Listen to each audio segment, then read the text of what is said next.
This is Seeking the Word. In this episode, the reading is from Genesis chapter 4. The intent of this episode is to read the text carefully and attentively in order to understand what is present in the passage itself, without teaching or preaching. Genesis chapter 4. The man knew Eve his wife. She conceived and gave birth to Cain and said, "I have gotten a man with Yahweh's help." Again she gave birth to Cain's brother Abel. Abel was a keeper of sheep, but Cain was a tiller of the ground. As time passed, Cain brought an offering to Yahweh from the fruit of the ground. Abel also brought of the firstborn of his flock and of its fat. Yahweh respected Abel and his offering, but he didn't respect Cain and his offering. Cain was angry, and the expression on his face fell. Yahweh said to Cain, "Why are you angry? Why has the expression on your face fallen? If you do well, won't it be lifted up? If you don't do well, sin crouches at the door. Its desire is for you, but you're to rule over it." Cain said to Abel, his brother, "Let's go into the field." While they were in the field, Cain rose up against Abel, his brother, and killed him. Yahweh said to Cain, "Where is Abel, your brother?" He said, "I don't know. Am I my brother's keeper?" Yahweh said, "What have you done? The voice of your brother's blood cries to me from the ground. Now you are cursed because of the ground, which has opened its mouth to receive your brother's blood from your hand. From now on you will till the ground. It won't yield its strength to you. You will be a fugitive and a wanderer in the earth." Cain said to Yahweh, "My punishment is greater than I can bear. Behold, you have driven me out today from the surface of the ground. I will be hidden from your face, and I will be a fugitive and a wanderer of the earth. Whoever finds me will kill me." Yahweh said to him, "Therefore, whoever slays Cain, vengeance will be taken upon him sevenfold." Yahweh appointed a sign for Cain, lest any finding him should strike him. Cain went out from Yahweh's presence and lived in the land of Nod, east of Eden. Cain knew his wife. She conceived and gave birth to Enoch. He built a city and named the city after the name of his son, Enoch. To Enoch was born Irad. Irad became the father of Meulah. Meulah became the father of Methuselah. Methuselah became the father of Lamech. Lamech took two wives. The name of one was Ada. The name of the other was Zillah. Ada gave birth to Jabal, who was the father of those who dwell in tents and have livestock.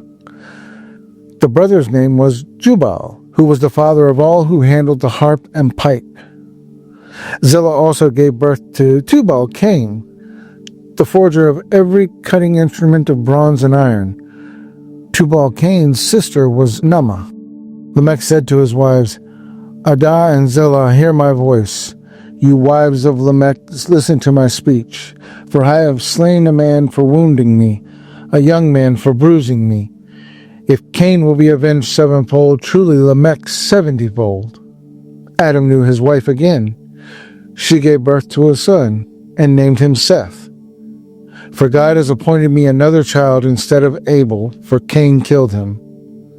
A son was born to Seth, and he named him Enosh. At that time, men began to call on Yahweh's name. The chapter opens with birth and naming, immediately linking human generation with speech and attribution. Eve speaks at the birth of Cain, and the explanation given assigns meaning to the name. The passage establishes contrast early: two brothers, two vocations, and two offerings. The text doesn't explain why one offering is regarded and the other one isn't. The narrative pauses to describe Cain's anger before any action is taken. Yahweh speaks to Cain prior to the violence.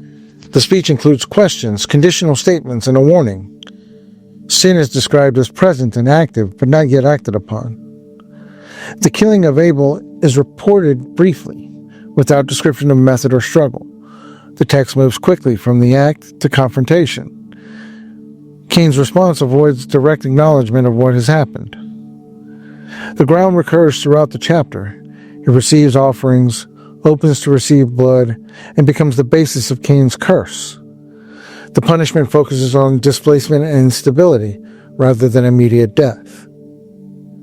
Cain later speaks about the severity of the punishment and the danger he anticipates. Yahweh's response includes protection, though the nature of that protection is not described. The narrative then shifts to genealogy and human development. City building, livestock, music, and metalworking are listed without evaluation. Lamech's voice is presented only through his own speech. The text does not describe the event itself, identify the person or persons involved, or explain the nature of the injury. No narrative detail is given beyond Lamech's claim that he killed in response to being wounded or bruised, and no response to his speech is recorded. The chapter closes with another birth and naming, followed by a brief note marking a change in human practice related to Yahweh's name. When I sit with this chapter as a whole, what stands out is how much happens before anything irreversible occurs. Cain's anger is named openly, and the warning comes while everything is still unresolved. Reading it this way, the violence does not feel sudden or accidental. It feels preceded, approached, and then chosen. After the killing, Cain's words strike me more than the act itself. He denies knowing where Abel is, even though the reader already knows that he killed him, which I experience as a deliberate falsehood.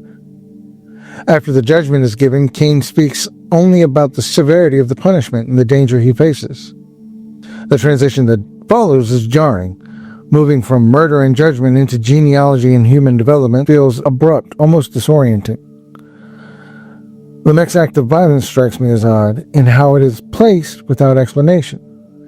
He admits that he killed a man, gives a reason in his own words, but the text does not explain how the injury occurred or provide any detail beyond his claim.